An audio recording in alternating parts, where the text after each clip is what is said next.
আমরা তোমাদের পাশে আছি। এবারে এই অবস্থায় রথ হয়েছে, রথের মধ্যে কে ঢুকেছে না ঢুকেছে এই ব্যাপারে আমি বলতে পারবো না। আমি রথের সামনে একটা টোটো ভাড়া ছিল, সেই টোটোতে আমি ছিলাম। কে ঢুকেছে না, উনি কিন্তু স্বেচ্ছাসেবক হিসেবে ঢুকেছেন। স্বেচ্ছাসেবক এটা কালীবাড়ি কমিটিকে না জানিয়ে কি করে হয়? এবার ব্যাপারটা হচ্ছে এই যে স্বেচ্ছাসেবক এই টোটাল ব্যাপারটা পুরনো কমিটির লোকেরাই করেছে, আমরা করিনি।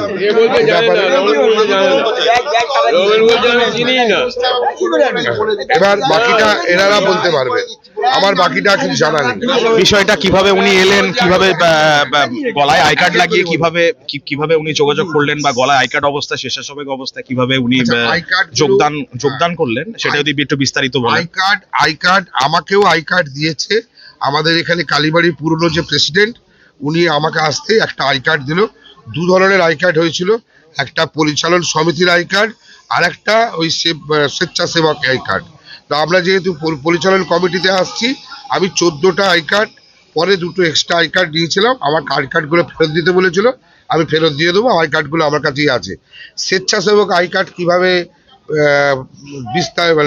ডিস্ট্রিবিউট হয়েছে আমি জানি না, এবং কারা করেছে সেটাও আমি জানি না, আমার মধ্যে নেই। আর আমি রথের সামনে ছিলাম, রথের সামনে আমি ছিলাম, ডক্টর তরুণাদক ছিল, আর ডক্টর রাজেন্দ্র মাহাতো ছিল। আমরা বয়স্ক লোক বলে আমরা টোটো করে গেছি। এবার এখানে কোথায় কি হচ্ছে আমি বলতে পারবো না।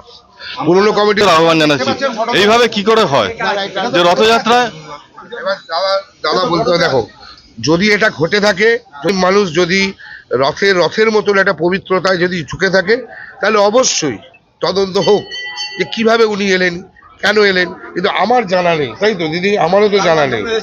হ্যাঁ, কার মাধ্যমে এসেছেন সেটা তো আমি বলতে পারবো না, সেটা তদন্তে পূর্ণাঙ্গ তদন্ত করো, সেটা তো করা হয়েছে। দাদা ডেপুটেশন জমা দিতে এসেছে, ডেপুটেশন জমা দিতে এসেছে একটা। তার মাধ্যমে আমরা কিন্তু সেই হিসাবে আমরা হিন্দু সুরক্ষা সমিতির সেদিনে ভলেন্টিয়ারের ব্যাচ পাইনি। আপনার নাম? আপনার নাম? সুনীল দাস, বাড়ি কোথায়? হালদারপাড়া, 13 নম্বর ওয়ার্ড। আমরা কালীবাড়ির মেম্বার, তা সত্ত্বেও আমরা কিন্তু ভলেন্টিয়ারের ব্যাচ পাইনি। আর একজন অহিন্দু কি করে সে ব্যাচ পেয়ে আবার দড়ি টানতে আরম্ভ করলো, সেটাই আমাদের। মহাপ্রভুর যেটা ঘটেছে, তো এটা অবশ্যই আমরা একটা তদন্ত দাবি করছি হিন্দু সুরক্ষা সমিতির পক্ষ থেকে। তো সেই ক্ষেত্রে সবাই আমাদের সহযোগিতা করুন। ধন্যবাদ হিন্দু সুরক্ষা সমিতি। প্রত্যেককে আমরা কালীবাড়ির কমিটি, মানে আমাদের কালীবাড়ির যে অ্যাডহক কমিটি আছে, তাদের প্রত্যেককে আমি শুভেচ্ছা অভিনন্দন জানাচ্ছি। রথ হয়ে গেছে, এখনো উল্টো রথের বাকি আছে।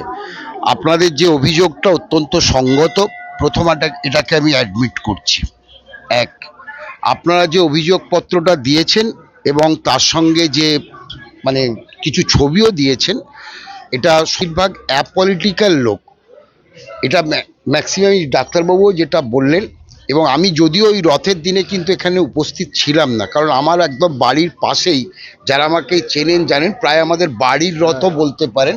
আমাদের বাড়ির একটা আলাদা রথ হয়, তা আমাদের নিজেদেরই রথ আছে, তাই সেই অবস্থায় আমি ছিলাম না। তবে আপনারা যেটা বলছেন, এইটা এই মুহূর্তে আমার পক্ষে, শুনুন, আপনাদের বারবার একটা কথা বলছি, যেটা একটা সঙ্গত জিনিস আপনারা বলছেন, আপনারা পূর্ণাঙ্গ তদন্ত চাইছেন, সেই পূর্ণাঙ্গ তদন্ত হোক। কারণ এর আগে কালীবাড়িতে আমি কোনো জনৈক শুদ্ধিকরণ হয়েছে, 108 ঘড়া জল দিয়ে শুদ্ধিকরণ হয়েছে। আপনারাও যদি তদন্ত করে যদি মনে করেন যে শুদ্ধিকরণের দরকার আছে, নিশ্চয়ই আপনারা করুন এবং আমাদের পক্ষ থেকে সহযোগিতা পাবেন। আপনাদের আর একটা প্রশ্ন হলো যে এটাই সলিড প্রশ্নে চলে আসছি, যে আপনাদের প্রশ্ন হলো ব্যাচ ডিস্ট্রিবিউশন কে করেছেন, ব্যাচ বা ভলেন্টিয়ার আইডেন্টিটি কার্ড। দেখুন, আপনারা এটা কোনো প্রিটেনশন, কোনো হিপোক্রেসি নেই। একটা মন্দির কমিটির মধ্যেই রাজনৈতিক পালাবদলের কারণে অনেক রাজনৈতিক ব্যক্তিত্ব এর মধ্যে প্রবেশ করতে চাইছে, কিন্তু মন্দির সর্বসাধারণের, এবং মন্দির সর্বসাধারণের আপনারাও বিশ্বাস করেন, আমিও বিশ্বাস করি। আর একটা কথা, এটা আমি আমার মুখ দিয়ে অন্তত বলাতে পারবেন না, কারণ এখানে আমার অনেক ছাত্ররা আছে। আমি যেহেতু স্কুলে শিক্ষকতা করি, প্রধান শিক্ষক হিসাবে কাজ করি, কিন্তু আমি একজন সনাতনী হিন্দু।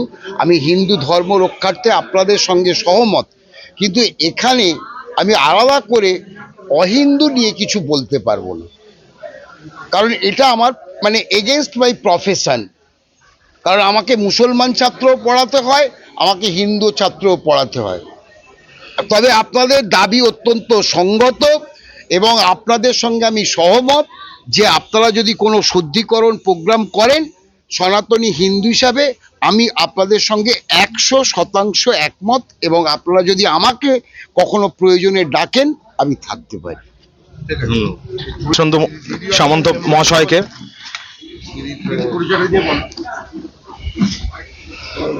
দেখুন, ওই দিনকে আমি ছিলাম, আমার নাম জয়া সাউ, আমি ওই দিনকে ছিলাম, কিন্তু সরি আমি সকাল থেকেই ছিলাম যে প্রভুর পুজো স্টার্ট হওয়া থেকে, কিন্তু ওই ভদ্রলোককে তো আমি চিনি না। আর কে ব্যাচ দিয়েছে, আমাদের ব্যাচ দিয়েছেন আমাদের ডাক্তারবাবু, কিন্তু এই ভদ্রলোককে এখন আমি এই আপনাদের মানে প্রমাণ নিয়ে আসার পর দেখছি, কিন্তু যেটা আপনারা দাবি করেছেন এটা তো একদমই কারোরই মানে এটা ইচ্ছা, মানে কেউই সবাই আপনাকে বাধা দেবে যে এটা যেন না হয়, বা পরবর্তীকালেও যেন এরকম কাজ আর কেউ না করতে পারে। সবাই যেন মানে দেখুন, পুরীতে আপনি তো এক্ষুনি দাদা বললেন যে পুরীতে কেউ ঢুকতে পারে না, এরকম মানুষ। হ্যাঁ হ্যাঁ হ্যাঁ, কিন্তু সেই এটা পুরী রথ তো একই, প্রভু ওখানেও বসে এখানেও হচ্ছে, তাহলে নিয়ম তো সব জায়গায় একই হবে। সেই জন্য এইটা আপনারা যেটা বলেছেন এটা আমরা মানে আমাদের যে নতুন কমিটি আপনাদের সঙ্গে একমত। আপনারা এটা যেরকম ইচ্ছা তদন্ত করুন, বা আপনারা যদি মনে করেন যে এতে আমাদের মানে সবিতা দিকে জানানো দরকার, সেটাও আমরা জানাবো। যদি বলেন তাহলে এটা আমি করতে পারি। একদম। ম্যাডামের নাম? জয়া সাউ। নমস্কার জয়া ম্যাডামকে। বলবেন? ও দাদা, আপনি কিছু বলবেন? হ্যাঁ, বলো। বাড়ি কোথায়? বজবজ সেনপুকুর কলেজ মাঠ। আচ্ছা, বলো। ব্যাপারটা হচ্ছে যে মন্দিরের যে কোনো জিনিস মন্দির থেকেই আগে ডিস্ট্রিবিউট হবে। এ 25টা নিয়ে যাবে, ও 70টা নিয়ে যাবে, এটা কোনো পার্সোনাল প্রপার্টি নয়। যারা আছে দায়িত্বে, প্রেসিডেন্ট, ক্যাশিয়ার, সেক্রেটারি, এরা ঠিক করবে। ও 10টা নিয়ে গেল, আমি তো ওনাকে দিয়ে দিতে পারি। আমার কি অধিকার আছে আমি 10টা চেয়ে নেবো? আমি বড় মাথা বলে আমি নিয়ে চলে যাব? না, আমি পরিষ্কার করছি, আমি শনি মন্দির ঝাড় দিচ্ছি, আমি আপনাদের 10 কদম আগে যাচ্ছি, না ধরতে পারলাম রথ, না পেলাম একটু ভোগ। তাহলে আমার দুঃখটা নেই, কষ্টটা নেই, ঠিক কি না?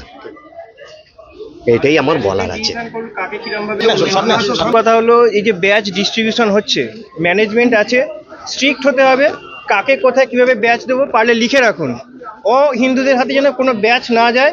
সেকেন্ড টাইম দ্বিতীয়বার থেকে যখন উল্টো রথ আছে বা পরবর্তী কোনো রথ আছে, এই দৃশ্য যেন আমরা দেখতে না পাই, এটা ওনাদের শিওর করতে হবে আমাদের। এটাই আমাদের দাবি। 2 নম্বর, শুদ্ধিকরণের ব্যাপারটা এটা অবশ্যই করতে হবে, এটাও আমরা দাবি রাখছি। ধন্যবাদ সবাইকে। আজ এখানেই স্টপ করা হচ্ছে হিন্দু সুরক্ষা সমিতির পক্ষ থেকে। দেখুন, আমরা সবাই হিন্দু মুসলিম ঐক্য নিয়ে থাকি, সেটা কোনো অসুবিধে নেই, কিন্তু হ্যাঁ, তাতে কোনো ধর্মের আলাদা কিছু রীতিনীতি আছে, সেই রীতিনীতি মেনে আমাদের কাজ করতে হবে। এটা আমি আপনাদের সঙ্গে সহমত।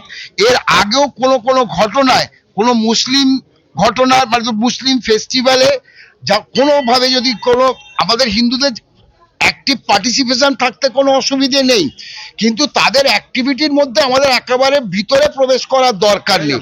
এটা আমি একদম আমার পরিষ্কার করে বলছি। আর একদম এর বাইরে বারবার বলছি, ভারতবর্ষ বৈচিত্র্যের মধ্যে একটা ঐক্যের দেশ। আমরা হিন্দু মুসলিম সম্প্রীতি নিয়ে থাকবো, কিন্তু যে যার ধর্মের একটা বেড়াজাল, একটা লিমিট আছে, তার বাইরে আমরা বা ভিতরে প্রবেশ করব না, তার বাইরে ভেতরে প্রবেশ করব না। এবং আপনারা যে পূর্ণাঙ্গ তদন্তের বলেছেন, আমাদের কনভেনারের কাছে দিয়েছেন আপনাদের দাবিপত্র, এবং দাবিপত্র যেটা বলেছেন এটা সঠিক। হ্যাঁ, বলো। পত্রটা আপনারা দিয়েছেন, পুরনো কমিটির যিনি প্রেসিডেন্ট আছেন, আমি তার কাছে এটা জমা দেবো, এবং যারা রথ করেছে তাদের কাছেও এটা 1 কপি করে দেবো। তারাই ভালো বলতে পারবে যে কিভাবে এই ঘটনাটা ঘটলো, কারণ আমরা নতুন কমিটির লোকেরা পাশে ছিলাম, আমরা বলেছিলাম তোমরা রথ করো, তোমাদের পাশে আছি, কারণ আমাদের অভিজ্ঞতা নেই। সুতরাং আমি এ ব্যাপারে কিছু বলতে পারবো না। আমি জানি না, অ্যাকচুয়ালি ব্যাপারটা জানি না, আমি প্রথম জানলাম। সেই জন্য যে বা যারা করেছে তারা ভালো বলতে পারবে, তারা উত্তরটা ভালো দিতে পারবে। উল্টো রথ বা অন্য কোনো আমাদের নিজস্ব হিন্দু ধর্মীয় অনুষ্ঠানে কোনোভাবে অহিন্দু যেন মানুষ প্রবেশ না করতে পারে। আমি চেষ্টা করব। দেখো, কালীবাড়িতে এত বড় প্রতিষ্ঠান, সকলে মিলে যে কোনো কাজ হয়। এবারে আমি আপ্রাণ চেষ্টা করব, সবাইকে অনুরোধ করব যে কালীবাড়ির মর্যাদা, কালীবাড়ির ধর্মীয় রীতিনীতি যেন পালন হয়, চেষ্টা আমি করব। আর আমি সবাইকেই জানাবো যাতে এই ঘটনার পুনরাবৃত্তি না হয়, এইটুকুই আমি বলতে পারি। আমি প্রেসিডেন্ট সাহেবকে এই কপি আমি জমা দেবো, আর বলবো যে হ্যাঁ এলাকা এসেছিল, আমি ছিলাম কালীবাড়িতে এই সময়, যা হয়েছে আমি সবটাই বলবো। রিসিভ করে দেবো। শঙ্কর দাস মহাশয়কে অশেষ ধন্যবাদ, কনভেনার নতুন কমিটি, অশেষ ধন্যবাদ। এই যে ওনাকে কে নিয়ে এলো, কোথা থেকে এলো, সেটা আমরা একটা পূর্ণাঙ্গ তদন্ত চাই।